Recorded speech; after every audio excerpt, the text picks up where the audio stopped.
Hello everyone, कैसे हैं आप? जैसे कि आप सभी जानते हैं that today's session is part of a series on the topic charge given under section 211 to 224 of the Code of Criminal Procedure, जो कि चैप्टर 17 भी हम जिसको बोलते हैं। ये उस सीरीज का तीसरा पार्ट है। हमने इस सीरीज के पहले पार्ट में पढ़ा था कि सेक्शन 211 और उसका डिटेलिंग क्या होता है, उसमें केस लॉस कैसे होते हैं। हमने स्पेसिफिक फोकस किया था सेक्शन 211 सबसेक्शन 7 में, और उसको हमने उसके एलीट प्रोविजंस के साथ में पढ़ा था। हमने कनेक्ट किया था 75 ऑफ इंडियन पीनल कोड के साथ में। हमने साथ में पढ़ा था section 238 of the code of criminal procedure, section 248 subsection 3 and section 298 of the code of criminal procedure. साथ में ही हमने उसको section 54 of the Indian evidence act के साथ में कनेक्ट किया था। उसके बाद में हमने पार्ट 2 में सेक्शन 212 टू 214 तक पढ़ा था, जिसमें हमने स्पेसिफिक फोकस किया था सेक्शन 212 सबसेक्शन 4 में एंड सेक्शन 214 में, जो कि बहुत ही लेस अवेलेबल सेक्शन होती है कमेंट्रीज में। और आज हम सेक्शन 215, 216 और 217 पढ़ेंगे। So let's just take the brief overview what we are going to learn today. Let's take the overview of today's lecture. In section 215, we are going to study the meaning of error, omission, defect, irregularity and the differences. कई बार ऐसा होता है कि हम पूरा section 215 पढ़ जाते हैं। बहुत सारे एस्पिरेंट्स को मैंने देखा है, बहुत सारे स्टूडेंट्स को देखा है जिनको एरर, ओमिशन, डिफेक्ट और इरेगुलरिटी में डिफरेंसेस नहीं पता होते हैं व्हेन दे स्टडी सेक्शन 215। हम पढ़ेंगे टाइप्स ऑफ डिफेक्ट क्या होते हैं, मटेरियल एंड इमटेरियल। फिर हम देखेंगे meaning of failure to justice क्या होती है और उसको कैसे पाया जाता है, हमें कैसे पता चलेगा कि इस अक्यूज्ड के साथ में फेलियर टू जस्टिस हुआ है। देन हम प्रैक्टिकल एस्पेक्ट्स समझेंगे सेक्शन 215, 216 एंड 217 का, एंड हम साथ में उसको पढ़ेंगे सेक्शन 464 सीआरपीसी की। 216 में हम देखेंगे meaning of any court addition alteration क्या होता है, और साथ में हम मीनिंग देखेंगे कि any time before judgement is pronounced, जिसका क्या मतलब होता है। फिर हम देखेंगे explanation of subsection 2, 3, 4 and 5 as per court procedure. Section 217 में हम समझेंगे कि कोर्ट की क्या प्रोसीजर होती है जब कोर्ट विटनेसेस को री एग्जामिन करता है, एग्जामिन करता है, जब वो अल्टरेशन ऑफ चार्ज करता है सेक्शन 216 में। So let's begin with this topic. Section 215 provides करता है इफेक्ट ऑफ एरर्स और ओमिशन। जनरली हम आगे बढ़े मीनिंग ऑफ एरर और ओमिशन को समझने के पहले हमें यह समझना होगा कि 215 का रेलिवेंस क्या होता है। हमें सबसे पहले यह जानना होगा कि जो जजेस होते हैं जब वो चार्जेस फ्रेम करते हैं तो उनको कंटेंट्स देने पड़ते हैं, पर्टिकुलर्स देने पड़ते हैं, जो कि सेक्शन 211, 212, 213, 214 और इन सब में दिए हुए हैं। उनको प्लेस बताना पड़ता है, उनको ऑफेंसेस बताने पड़ते हैं, उनको सेक्शंस बताने पड़ते हैं। बट हमें यह भी समझना चाहिए कि जो जजेस होते हैं वो भी ह्यूमन होते हैं, एंड द अर्रेस्ट इज ह्यूमन। तो क्या हर एक टेक्निकल मिस्टेक, सपोज अगर वो किसी केस में सेक्शन डालना भूल जाते हैं, किसी चार्ज में वो ऑफेंस डालना भूल जाते हैं, तो क्या only because of that mistake the whole trial, the whole hard work which has been done by the judge and by the witnesses will be vitiated? ऐसे कुछ क्वेश्चंस होते हैं जो हम टाइम के साथ जब हम इस सारे लेक्चर को देखेंगे तो इन क्वेश्चंस को हम सॉल्व कर पाएंगे। तो जैसे कि मैंने आपको बताया था कि सेक्शन 215 ये कुछ वर्ड्स को मेंशन करती है, एरर और ओमिशन को मेंशन करती है, लेकिन जब भी आप सेक्शन 215 को बेयर कोड से पढ़ेंगे तो डिफेक्ट और इरेगुलरिटी ऐसे वर्ड्स को यूज नहीं करती है। But when you go to read them in commentary of section 215, the big commentaries and the judgments, you will find the mentioning of the word defect and irregularity. So what is the difference among them? Why court does not only use the word error? Why court does not only use the word omission? क्या differences हैं इनमें, आइए समझते हैं। सबसे पहले हम देखते हैं मीनिंग ऑफ एरर क्या होता है। So it says it simply means a mistake. It's a mistake in putting the correct date, section, offense, amount, place or any other contents in the charge. आइए एग्जांपल देखते हैं। Where the accused is alleged to have committed the offense of forgery by cheating, but judge mentions in the charge mischief instead of forgery by cheating. दूसरा illustration है where there is an error in the charge in describing the amount alleged to be taken by the accused as legal gratification. मैं आपको बहुत ही simple से example देता हूं। अगर आप सिविल जज के एग्जाम लिख रहे हैं और उसमें आपके पास 4 ऑप्शन आते हैं, option A, B, C, D, लेकिन अगर आप उसका सही आंसर बी या सी था, लेकिन अगर आप उसको ए मार्क करते हैं, इसका मतलब आपने एरर मार्क कर दिया है। It means you wanted to write something else, but you have written something else. That's a simple meaning of error, and the similar meaning has to be referred to when you read section 215 of the CRPC. Let's take the meaning of omission. Omission simply means left out or neglected. Here the judge does not put either correct date, section, offense, amount in the charge or in any other contents of charge. Similar example से समझते हैं कि suppose आप civil जज के exam लिख रहे हैं, उसमें 4 ऑप्शंस आए हैं ए, बी, सी एंड डी, और आपने उस क्वेश्चंस को ही नेग्लेक्ट कर दिया, ना ही आपने ए मार्क किया, बी मार्क किया, सी मार्क किया, डी मार्क किया। इसको बोलते हैं ओमिशन, कि आपने पूरे का पूरा क्वेश्चन या क्वेश्चन का आंसर जो था उसको नेग्लेक्ट कर दिया, आपने लेफ्ट आउट कर दिया।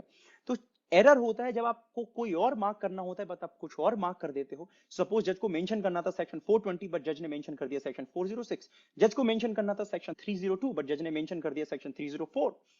तो इसको बोलते हैं हम एरर। ओमिशन बोलते हैं कि जहां पर जज को 302 मेंशन करना चाहिए था और 304 मेंशन करना चाहिए, जज ने दोनों में से कोई भी सेक्शन को मेंशन नहीं किया, जज ने दोनों में से किसी भी प्लेस को मेंशन नहीं किया, जज ने किसी भी ऑफेंस को मेंशन नहीं किया, उसको हम बोलते हैं ओमिशन, जब कंप्लीटली कोई चीज लेफ्ट आउट और नेग्लेक्ट कर दी जाती है।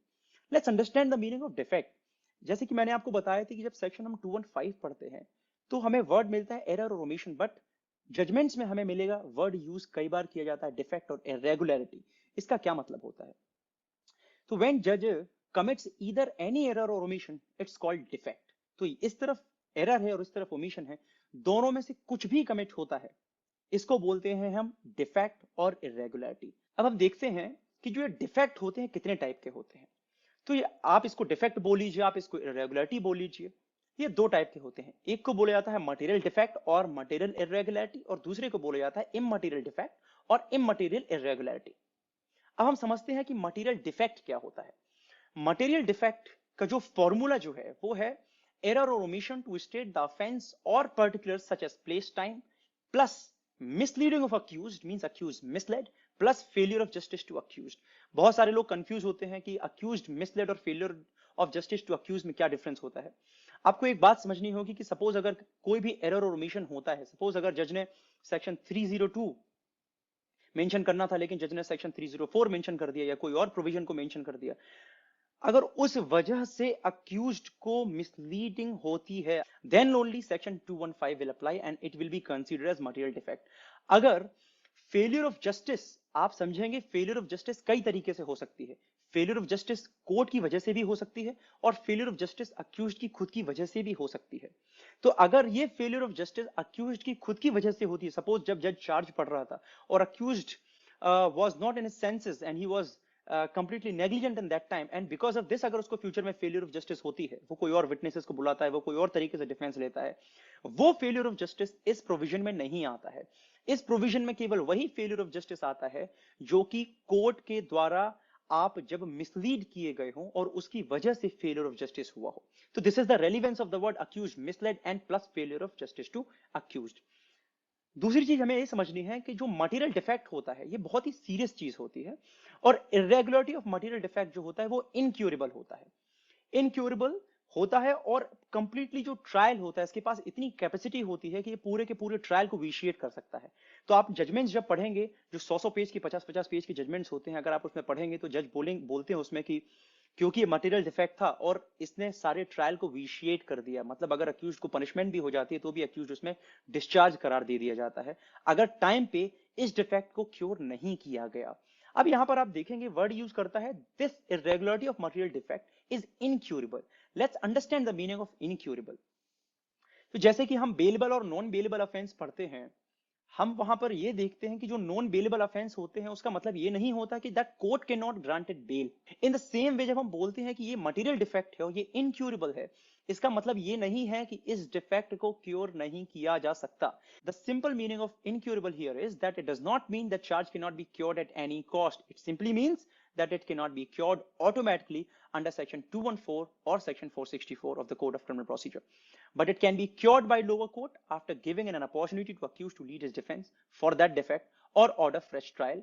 Under section 464, Court of Appeal, Revisional Court or Confirmational Court can also cure it through framing charge and fresh trial. So moving ahead with the immaterial defect, जैसे कि हमने समझा था कि मटेरियल डिफेक्ट में क्या कंडीशंस होती हैं। मटेरियल डिफेक्ट में होती है कि पर्टिकुलर्स ऑफ चार्ज जो है वो वहां पर जज मेंशन ना करे, प्लस अक्यूज मिसलेड हो, प्लस फेलियर ऑफ जस्टिस हो। इममटेरियल डिफेक्ट में क्या होता है? Non compliance of the provision of charge. It means कि वहां पर जो कंटेंट्स हैं, जो सेक्शंस हैं, जो ऑफेंस है, प्लेस है, टाइमिंग है, जज ने ये मेंशन नहीं किए लेकिन उस वजह से कोई फेलियर ऑफ जस्टिस अक्यूज्ड को नहीं हुआ। सो ये जो इरेगुलरिटी होती है इममटेरियल डिफेक्ट की, ये क्यूरेबल इरेगुलरिटी होती है। और यहां पर जब मैं वर्ड यूज करता हूं कि ये रेगुलरिटी क्यूरेबल है, इसका मतलब है कि ऑटोमेटिकली क्यूरेबल है। ऑटोमेटिकली क्यूरेबल है मतलब कोर्ट को विटनेस फिर से अलाउ करने की जरूरत नहीं है। अगर कोर्ट को ये समझ में आता है कि ये जो डिफेक्ट है ये केवल इममटेरियल नेचर है, कोर्ट को दोबारा चांस देने की जरूरत नहीं है, कोर्ट को रीट्रायल स्टार्ट करने की जरूरत नहीं, जिसको हम डी नोवो ट्रायल बोलते हैं, ये सब स्टार्ट करने की जरूरत नहीं है, इवन जज को ऑल्टर करने की भी जरूरत नहीं है चार्जेस को, court can proceed how it was going with the trial. हम इन सारी प्रोसीजर्स को अभी समझेंगे आने वाली स्लाइड्स में। अब हम बहुत ज्यादा ये वर्ड यूज करते हैं कि failure of justice, failure to justice to the accused, लेकिन हमें ये नहीं पता चल पाता कि फेलियर टू जस्टिस होता क्या है। ये कुछ क्वेश्चंस हैं, अगर इनका आंसर पॉजिटिव में आता है तो आप समझ जाएंगे कि अक्यूज्ड के साथ में फेलियर ऑफ जस्टिस नहीं हुई है। Let's analyse this question. Whether accused knew that for what offences he was tried for. अगर अक्यूज्ड को पता था, इसका आंसर है यस। अगर अक्यूज्ड को पता था कि वो किन किन चार्जेस के लिए ट्राई हो रहा है, इसका मतलब फेलियर टू जस्टिस उसके साथ में नहीं हुई है। सेकंड है whether the main facts sought to be established against him explain to him. तो कई बार ऐसा होता है कि जब जजेस चार्ज फ्रेम करते हैं तो उन्होंने सेक्शन 2302 स्पेसिफिकली नहीं बताया कि इस सेक्शन में आप जा रहे हो, बट उन्होंने ये बता दिया कि आपने मिस्टर बी का मर्डर किया था इस टाइम पे, इस डेट पे। अगर ये मेन फैक्ट अगर बता दिए गए अक्यूज्ड को, तो केवल उस सेक्शन को ना बताया जाना, वो बोलेगे इस सेक्शन की वजह से मुझे फेलियर टू जस्टिस हो गया है, that will not be possible. फिर आता है whether the accused was aware of the main ingredients of the offence. अगर वो अवेयर था, इसका मतलब उसके साथ में फेलियर ऑफ जस्टिस नहीं हुई है। फोर्थ है वेदर अक्यूज्ड इज एनीथिंग और led witness which can give an inference that no injustice has been caused to him. तो अगर अक्यूज्ड ये बोल रहा है कि मेरे साथ में कुछ फैक्ट्स नहीं बताए गए और उसकी वजह से मुझे फेलियर टू जस्टिस हो गया है, वरना वो उसके विटनेसेस लेके आता और ये करता, और अगर कल के दिन ये पता चलता है कि अक्यूज्ड जो फैक्ट वो क्लेम कर रहा है कि उसको नहीं पता था, लेकिन उसको हमेशा से डिफेंड करते हुए आ रहा है, बहुत ही प्रॉपर तरीके से उसको डिफेंस करते हुए आ रहा है, उसके लिए विटनेसेस भी लेके आ रहा है, तो कोर्ट अगर उसका आंसर इस फोर्थ क्वेश्चन का आंसर अगर यस में आता है, अगर अफर्मेटिव में आता है, इसका मतलब यह है कि फेलियर टू जस्टिस अक्यूज्ड के साथ में नहीं हुआ है। Let's see the illustrations of section 215. A is charged with cheating B, and the manner in which he cheated B is not set out in the charge. There were many transactions between A and B, and he had no means of knowing to which of them the charge referred and offered no defense. The court may infer from such facts that omission to set out the manner of the cheating was in case a material error. तो इससे infer होता है कि जो ए है उसके साथ में ये this was a material defect, और ए के साथ में फेलियर टू जो जस्टिस था वो हो गया है। क्योंकि अगर उसके साथ में फेलियर टू जस्टिस नहीं होता, वो डेफिनेटली अगर उसको प्रॉपर तरीके से पता होता, प्रॉपर नोटिस होता इस चार्ज का, तो वो सर्टेनली इस केस में अपने लिए डिफेंस लेके आता। Let's understand another example that A was charged with murdering Haider Baksh on the 20th of January 1882 and Khuda Baksh, who tried to arrest him for that murder on 21st of January 1882. When charged for the murder of Haider Baksh, he was tried for the murder of Khuda Baksh. The witness present in his defense were witness in the case of Haider Baksh. The court may infer from this that A was misled and the error was material. Moving to the next. So let's understand this through an example. It's called Rameshan versus State of Kerala 2007 judgment.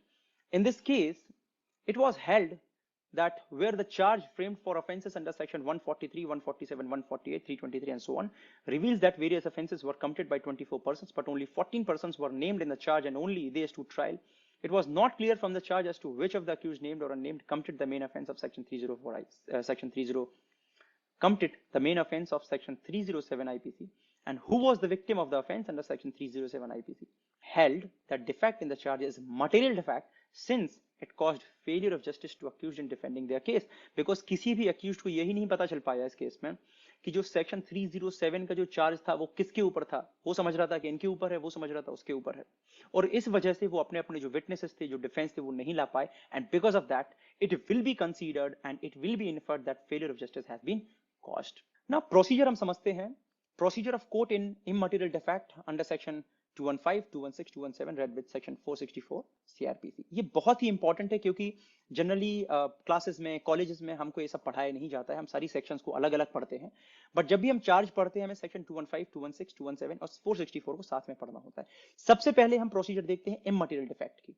Immaterial defect में अगर कभी भी कोई भी charge में immaterial defect है तो court के पास में दो ऑप्शन होते हैं। या तो कोर्ट उस चार्ज को ऑल्टर करता है, जो कि सेक्शन 216 सब सेक्शन 3 में दिया हुआ है, या कोर्ट उसको ऑल्टर नहीं करेगा। अगर कोर्ट उसको ऑल्टर करता है तो कोर्ट उसका जो ट्रायल है उसको कैरी ऑन कर सकता है जैसे पहले कर रहा था, क्योंकि इतनी कोई आवश्यक, as I told you in the beginning itself, जब भी इमटेरियल डिफेक्ट होता है कोर्ट के ऊपर ये नेसेसिटी नहीं होती है कि वो फिर से ट्रायल स्टार्ट करे और अक्यूज को अपने आप री एग्जामिन करने का मौका दे। बट हाँ, जब भी कोर्ट चार्जेस को ऑल्टर करता है ये, और अगर वहां पर कोई एप्लीकेशन लगाया जाता है सेक्शन 217 में विटनेस रिकॉलिंग का, तो ये कोर्ट की ड्यूटी होती है कि विटनेसेस को रिकॉल करवाने का मौका दिया जाए। लेकिन अगर वो एप्लीकेशन केवल डिले के लिए करवाई गई है, for the purpose of delay जिसको हम बोलते हैं उसके लिए करवाई गई है, तो रिकॉल करने का मौका सेक्शन 217 में नहीं दिया जाएगा और एग्जामिन करने का जो अपॉर्चुनिटी है वो भी नहीं दी जाएगी। अब हम आते हैं procedure of material defect which is very very important for all competitive exam. Let's understand this. अगर मटेरियल डिफेक्ट होता है, सपोज अगर कोर्ट को ट्रायल के दौरान ये पता चला कि इस चार्ज में मटेरियल डिफेक्ट है, तो या तो कोर्ट उसको चार्ज को ऑल्टर करेगा या उस चार्ज को ऑल्टर नहीं करेगा। ऑब्वियसली अगर उस चार्ज को ऑल्टर नहीं करेगा तो सबसे पहले हम राइट्स वाला देखते हैं। अगर कोर्ट उस चार्ज को ऑल्टर नहीं करता है और जजमेंट दे देता है और अक्यूज्ड को अगर कन्विक्ट कर देता है, तो कोर्ट ऑफ अपील में जाएगा या रिवीजन में या कंफर्मेशन जिसमें भी जाता है, अक्यूज्ड को जो एपलेट कोर्ट होगा या रिविजनल कोर्ट होगा, जो अक्यूज्ड है या तो उसको डिस्चार्ज करने का ऑप्शन कोर्ट के पास में रहेगा अंडर सेक्शन 464, या जो रिविजनल कोर्ट है एपलेट कोर्ट है वो खुद चार्ज फ्रेम कर सकते हैं, या लोअर कोर्ट को बोल सकते हैं कि आप खुद चार्ज फ्रेम करिए और ट्रायल स्टार्ट कीजिए, या जो एपलेट कोर्ट है वो खुद चार्ज फ्रेम कर सकता है और ट्रायल को डायरेक्ट कर सकता है कि आप ट्रायल को पुनः कीजिए, आप फिर से कीजिए। इसको हम डी नोवो ट्रायल बोलते हैं। अब अगर कोर्ट, हम इस वाले पार्ट में आते हैं, अगर मटेरियल डिफेक्ट अराइज होता है, कोर्ट को पता चलता है, तो कोर्ट के लिए भी ये अच्छा होता है कि कोर्ट इमीडिएटली चार्जेस को ऑल्टर कर दे। तो जब भी कोर्ट चार्जेस को ऑल्टर करता है, सेक्शन, क्योंकि material defect is a part of section 216 subsection 4 of CrPC, तो कोर्ट के पास में दो ऑप्शन होते हैं, एक न्यू ट्रायल का ऑप्शन होता है और ट्रायल को एडजर्न करने का ऑप्शन होता है, राइट। अब जो ये वर्ड है एडजर्नमेंट ऑफ द ट्रायल, इसका लिंक होता है सेक्शन 216 सबसेक्शन 5 से। कोर्ट क्यों कोई ट्रायल को एडजर्न करता है, क्वेश्चन ये राइज होता है। तो ट्रायल को एडजर्न, सपोज अगर कोर्ट ने चार्ज को ऑल्टर किया या ऐड किया, और अगर कोई ऐसे ट्रायल को कोर्ट ऐड कर देता है जिसमें सेंट्रल गवर्नमेंट की सपोज सैंक्शन लेने की जरूरत होती है, so for example section 196 of the CrPC, अगर कोर्ट सेक्शन 153 कैपिटल ए का चार्ज ऐड करता है, तो जब तक वो सेंट्रल गवर्नमेंट की परमिशन नहीं मिल जाती है तो कोर्ट को ट्रायल को एडजर्नमेंट करना होता है। और दूसरा ऑप्शन कोर्ट के पास में होता है कि वो न्यू ट्रायल कराए और पुनः फिर से ट्रायल को स्टार्ट करे। तो जब भी कोर्ट या तो न्यू ट्रायल करवाएगा या ट्रायल का एडजर्न करेगा, तो जब भी ट्रायल को एडजर्न करेगा, जब भी सैंक्शन मिलेगी, इमीडिएटली ट्रायल बिगिन होगा। जब भी ट्रायल बिगिन होगा या न्यू ट्रायल होता है, तो जो रिकॉलिंग ऑफ द विटनेसेस है उसका पावर होता है अक्यूज्ड के पास में, वो एप्लीकेशन या किसी भी पार्टी के पास में वो एप्लीकेशन लगाती है अंडर सेक्शन 217 और विटनेसेस का एग्जामिनेशन और री एग्जामिनेशन फिर से होता है। मूविंग टू द नेक्स्ट, ये कुछ जजमेंट्स हैं Dalbir Singh versus state of UP. जो ये जजमेंट का क्रक्स है कि फेलियर ऑफ जस्टिस क्या होता है, हम ऑलरेडी इसको एक्सप्लेन कर चुके हैं, तो आप पॉज करके इसको पढ़ सकते हैं। Moving to the next, alteration of charge, section 216 हम काफी कुछ समझ चुके हैं जब हम वो टेबल को देख रहे थे। तो सेक्शन 216 में जब हम ऑल्टरेशन ऑफ चार्जेस को पढ़ते हैं, तो पहली चीज हमें ये देखनी है कि charges can be altered at any time before the judgement is pronounced. Charges को जजेस खुद भी ऑल्टर कर सकते हैं, जिसको हम बोलते हैं कि जज कैन ऑल्टर द चार्ज और add the charge on its own motion, या फिर एक एप्लीकेशन लगाया जाता है अक्यूज्ड के द्वारा और उसकी बुनियाद पे भी चार्जेस को ऐड और ऑल्टर किया जा सकता है। मूविंग टू द नेक्स्ट, अगर आप सेक्शन 216 को देखते हैं तो कोर्ट ये एक्सप्रेशन को यूज कर सकता है, any court addition, alteration, and any time before judgment is pronounced. Let's understand the meaning of each and every word. Here the meaning of court even includes the appellate court. तो अगर आप कोई accused convict हो चुका है और अगर कोई भी मैटर अपील में है, तो एपलेट कोर्ट के पास भी पावर होते हैं कि वो चार्ज को ऑल्टर कर सकता है और ऐड कर सकता है। मीनिंग ऑफ एडिशन होता क्या है? तो एडिशन का मतलब जो सेक्शन 216 में दिया गया है वो केवल एडिशन ऑफ फ्यू वर्ड्स नहीं है, कोर्ट पूरे का पूरा चार्ज को भी ऐड कर सकता है। कोर्ट सेक्शन 304 के साथ में 326 को भी ऐड कर सकता है, 328 को भी ऐड कर सकता है। That's called the meaning of addition. Meaning of alteration, it even includes the withdrawal of charge and not mainly changing the charges. कई बार लोगों को लगता है कि जो ऑल्टरेशन है वो केवल चेंज करने के लिए होता है कि कोर्ट सेक्शन 328 की जगह पर सेक्शन 304 लिख देगा, 304 की जगह पे सेक्शन 302 लिख देगा, बट ऐसा नहीं है। इसका मतलब काफी डीप होता है और इवन चार्जेस को विथड्रॉ करना भी ऑल्ट्रेशन की मीनिंग के अंडर में आता है।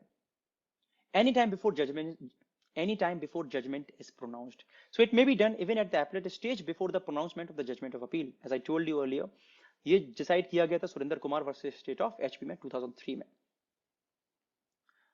अब इनएप्लीकेबल आफ्टर डिस्चार्ज, अगर आप इसको देखेंगे जो वर्ड यूज किया गया है 216 में, ये होता है एड टू एनी चार्ज। तो एड टू एनी चार्ज का मतलब होता है means the addition of new charge. It means making charge in the existing charge once the accused gets discharge, an application to add charge can not be filed. कई बार ये पाया गया है कि अक्यूज्ड को जो कोर्ट होती है वो डिस्चार्ज कर देती है और उसके बाद में जो प्रोसिक्यूशन होता है वो एक एप्लीकेशन लेके पहुंचते हैं एडिशन ऑफ चार्ज की कि जनाब अगर ये 304 में इनका डिस्चार्ज हो गया तो आप एटलीस्ट सेक्शन 328 में चार्जेस को, उसी चार्ज को ऐड करके इनका ट्रायल स्टार्ट कीजिए। तो वो पॉसिबल नहीं होता क्योंकि once the accused has been discharged, ये addition to new charge does not apply there. Moving to subsection 2, though all this we have already studied in the table, so just you can have the glimpse over it। तो ये बोलता है कि where any alteration is made in the charge, it is obligatory on the judge to explain the charge to accused. If he does not do so, it will be material irregularity. This irregularity cannot be saved by section 215, but can be saved by section 464 only, when it was not caused failure of justice to the accused। Subsection 3, 4 and 5 को हम साथ में पढ़ते हैं। If court altering the charge is of opinion that it may not lead to prejudice to accused, then it can carry on with the trial like earlier. However, if it is of opinion that it may cause prejudice, then it must direct new trial or adjourn the trial if some sanction is required for the newly added charge। तो जब हम subsection 3, 4 and 5 को पढ़ते हैं तो जो एक important word होता है वो होता है प्रेजुडिस। अगर कोर्ट जब चार्ज को ऑल्टर करता है और कोर्ट को लगता है कि कोई भी प्रेजुडिस नहीं होगी, court can carry on with the trial because obviously then it is an immaterial irregularity and court is not bound to start the trial from the beginning। अगर कोर्ट को लगता है कि ये प्रेजुडिस हो सकती है, देन कोर्ट को पास में केवल 2 ऑप्शन रह जाते हैं, क्योंकि जब भी प्रेजुडिस होती है it becomes the part of the material defect. तो कोर्ट के पास में केवल 2 ऑप्शन होते हैं, या तो न्यू ट्रायल स्टार्ट करे या ट्रायल को एडजर्न करे। और जब भी ट्रायल को एडजर्न किया जाता है वो किस कारण से किया जाता है, जो कि सेक्शन 216 सबसेक्शन 5 में दिया गया है, किसी प्रकार की सैंक्शन लेने के लिए, as I told you about section 196 of CrPC. For example, when court takes cognizance of any offence under chapter 6 or section 153 capital A, sanction of central government is required. If court adds the charge of section 153A, then it must adjourn the trial till it gets sanction from the central government under section 196 CRPC। So I think this example clarifies the position of subsection 3, 4 and subsection 5। Moving ahead, let's understand section 217, recalling of witness when charge altered। It says whenever charge is altered or added, it is binding on the court to allow the party to recall witness or examine new witness। अब कई लोगों को ये समझ में आता है कि जब भी चार्ज ऑल्टर होगा, so it is the bounden duty of the court to call the witness and examine them again। No, court री एग्जामिन और एग्जामिनेशन तभी करेगा जब उसके लिए एप्लीकेशन लगाई जाएगी।